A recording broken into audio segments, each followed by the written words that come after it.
নমস্কার বন্ধুরা, সুস্মিতা লাইভ থেকে আমি সুস্মিতা বলছি। আজকে একটু ভিডিওটা একটু অন্যরকম। আজকে যাচ্ছি আমার মাসতুতো ভাইয়ের বাড়ি, কোন্নগর থেকে যাদবপুর। আমি আর আমার হাজব্যান্ড বেরিয়ে পড়লাম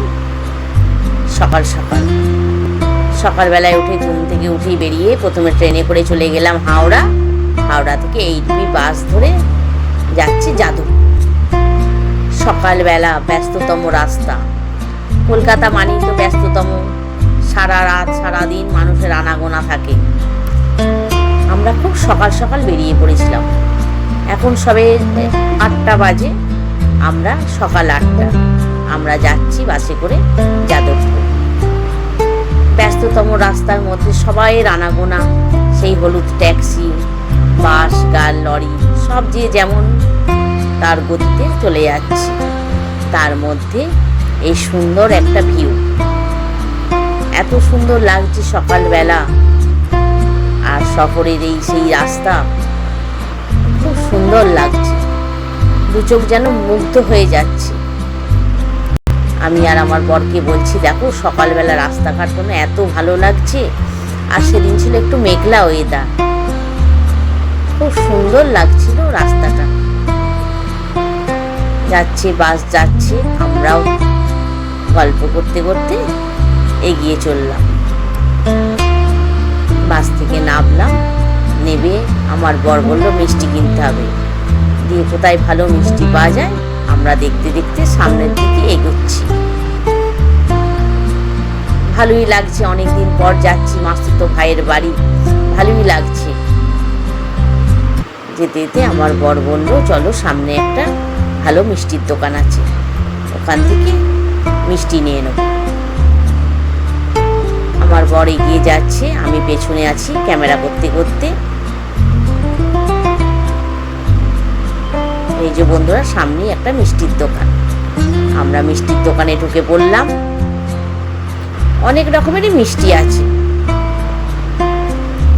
এবার কি মিষ্টি নেবো সেটাই ভাবছি। আমি তো সব মিষ্টিগুলোই দাঁড়িয়ে দাঁড়িয়ে দেখছি আর আমার ক্যামেরার মধ্যে বন্দি করছি। ভালোই লাগছে দেখতে, সে সুন্দর সন্দেশ, কালোজাম, রসগোল্লা, রসবড়া, ভালো শাঁখ সন্দেশ, তারপর ঘট ভরা সন্দেশ, কত রকমের মিষ্টি দেখছি, বেশ ভালোই লাগছে। আমার বর আমায় জিজ্ঞেস করলো, কিছু খাবে মিষ্টি? আমি বললাম, না আমি কিছু খাবো না, এই সকালবেলা মিষ্টি আমি খাবো না। দিয়ে অনেকক্ষণ দেখার পর আমি একটা প্রথম পছন্দ করেছিলাম দুধের মিষ্টি।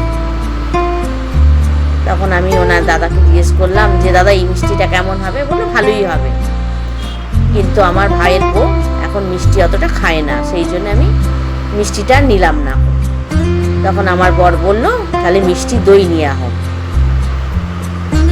আমার তো খুব পছন্দ ছিল ওই দুধের মিষ্টিটা, কিন্তু যা হোক আমি তাই জন্য দেখালাম ও দাদাকে, মিষ্টির দোকানে দাদাকে দেখালাম যে এই দুধের মিষ্টিটা আমাকে দিন।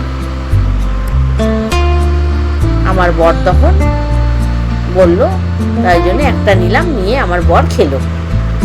আর আমি আর মিষ্টি খাইনি। নিয়ে তখন আমরা দই নিয়ে নিলাম, নিয়ে দই নিয়ে আবার সামনের দিকে এগোতে লাগলাম। এবার রিক্সা করেই যাব, কত আনন্দ, কতদিন পর রিক্সা চড়বো, একটা বেশ ভাবতেই ভালো লাগছে। দিয়ে রিক্সা স্ট্যান্ডে এলাম, আমি আর আমার বর উঠে পড়লাম রিক্সায়। অনেকদিন পর রিক্সায় চড়লাম। রিক্সার দাদা রিক্সাটা ঘুরিয়ে নিল, দিয়ে আমরা উঠে পড়লাম। বেশ মজাই লাগছে, বরের সঙ্গে গল্প করতে করতে যাচ্ছি রিক্সা করে। আর আমাদের রিক্সা দাদা খুব ভালোই রিক্সা চালাচ্ছে, খুব জোরেই যাচ্ছিল রিক্সা। আমাদের বেশ ভালোই লাগছিল রিক্সা করে যেতে। দেখুন বন্ধুরা, কত মজা হচ্ছিল।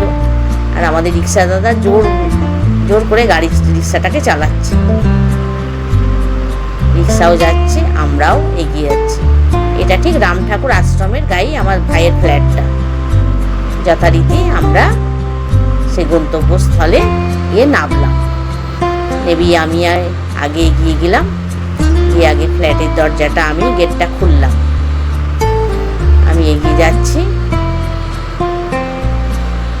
গেটটা খুলে ভেতরে ঢুকছি। আমার ভাই থাকে 3 তলাতে, 3rd ফ্লোরে, তাই জন্যে আমি আগে ঢুকে গেলাম। আমার বর পেছনে আসছে, আমি আস্তে আস্তে এগিয়ে গেলাম 3rd ফ্লোরে। যাচ্ছি আমার ভাইয়ের বউ অপেক্ষায় দাঁড়িয়ে আছে, ওদের অপেক্ষায় আমার ননদ আসবে।